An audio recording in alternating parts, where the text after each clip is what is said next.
पाहूया पुढची बातमी। महाराष्ट्राच्या उपराजधानीतील शिक्षण व्यवस्थेचं वास्तव सांगणारी घटना घडलेली आहे। कारण जिल्हा परिषद शाळेतच एका वर्गखोलीमध्ये 5 वर्ग भरवण्यात आलेले आहेत आणि हुडकेश्वर गावातली ही घटना आपण पाहतोय जिल्हा परिषद शाळेत आधीच राज्यभरातल्या जिल्हा परिषदेच्या शाळा ज्या आहेत त्या कमी होत चाललेल्या विद्यार्थी पटसंख्येमुळे अडचणीत आलेल्या आहेत आणि त्यामुळे इतरही अनेक अडचणी, खरं तर जिल्हा परिषद शाळांची बिकट अवस्था, वाईट अवस्था इमारतींची, हे सगळे मुद्दे तर आहेच। मात्र आता या एकाच वर्गात विविध इयत्तांचे विद्यार्थी एकत्र बसवण्यात आलेत। ही घटना हुडकेश्वर गावात नागपूर इथं घडलेली आहे।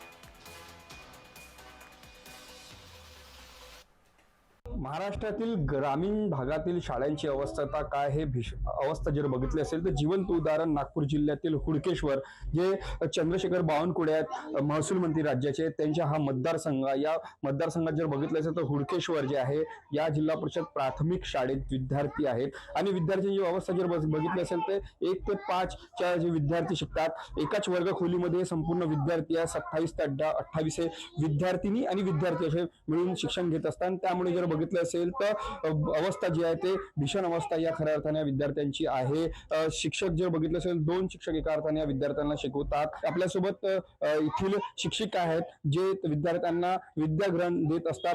काय सांगाल, अवस्था बघितली असेल तर बिकट मॅम, काय सांगाल या संदर्भात? काही नाही बा, आता 2 शाळा म्हणजे 5 वर्गामुळे एकच रूम आहे आणि आम्ही आता माझी मुख्याध्यापकाची रूम आणि वर्ग दोन्ही एकामध्ये बसवावं लागते, 1 ते 5 ची संख्या। या संदर्भात आपण शिक्षण विभागाला, गट शिक्षण अधिकाऱ्याला माहिती दिली का? हो, इडायस फॉर्ममध्ये दिला आहे आणि त्याच्यानुसार आता प्रस्ताव पण दिला जिल्हा परिषदला खोलीचा। काय काय प्रस्तावामध्ये काही आले, असं रिप्लाय काय आला? रिप्लाय काही नाही आलाय, अजूनपर्यंत काही नाही आलाय। अशीच अवस्था विदर्भातील अनेक शाळांची आहे, त्यामुळे कुठेतरी शिक्षण विभागाकडे लक्ष देण्याची आवश्यकता सरकारची आहे। जस मौतुरे, जय महाराष्ट्र न्यूज, नागपूर।